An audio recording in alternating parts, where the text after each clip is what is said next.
જય શ્રી કૃષ્ણ, જય શ્રી વલ્લભ. રાધે કૃષ્ણ સત્સંગમાં આજે ભગવદ સુખ અને ભગવદ સંતોષ વિશે થોડો સત્સંગ કરીશું. પણ તે પહેલાં આપ રાધે કૃષ્ણ સત્સંગમાં જોડાવા માંગતા હોય તો લાઈક કરજો, શેર કરજો અને સબસ્ક્રાઈબ કરજો, જેથી આવતા નવા તમામ પ્રસંગો આપના સુધી પહોંચી શકે. ભગવદ સુખ અને ભગવદ સંતોષ આ સમજવા માટે આપણે 84 વૈષ્ણવની વાર્તા સમજશું. એટલા માટે કે તેના બંને છેડા સમજાઈ જાય. ગદાધર દાસજીએ અવ્યવૃતનો નિયમ લીધો હતો. વાર્તામાં કહે છે કે શ્રી ઠાકોરજીએ પરીક્ષા લેવા માટે એક દિવસ જજમાનને ત્યાંથી કોઈ આવ્યું નહીં. તેથી તેમણે બધા જ સમયમાં જલની લોટીમાં કાયમના નેગની ભાવના કરી ને બાહ્ય સેવાનો ક્રમ નિભાવ્યો અને માનસીનો પ્રકાર તો પૂરો નિભાવ્યો.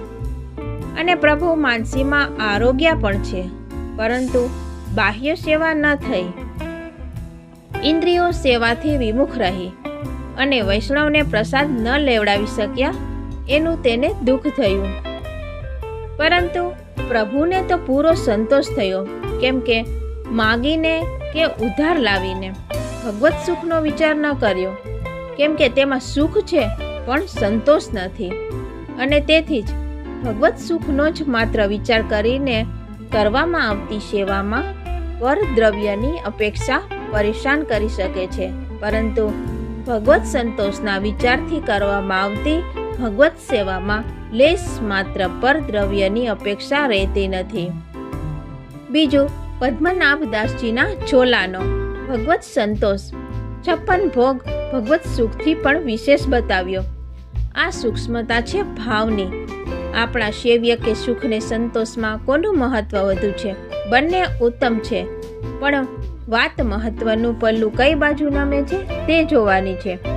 જો ભગવત સુખનું મહત્વ વધારે છે તો ભગવાનને લક્ષ્મીનાથને બદલે લક્ષ્મીદાસ માનવા પડશે, જે યોગ્ય નથી. જો ભગવત સંતોષનું મહત્વ અધિક હશે તો નિશ્ચય લક્ષ્મીનાથ છે, પૃષ્ટિ પુરુષોત્તમ લક્ષ્મીનાથ છે કે લક્ષ્મીદાસ.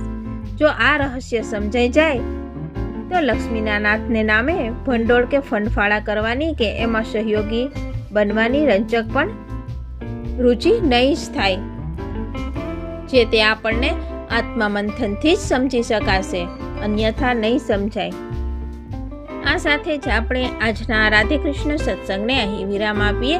ફરીથી મળીશું નવા સત્સંગ સાથે. જય શ્રી કૃષ્ણ, જય શ્રી વલ્લભ.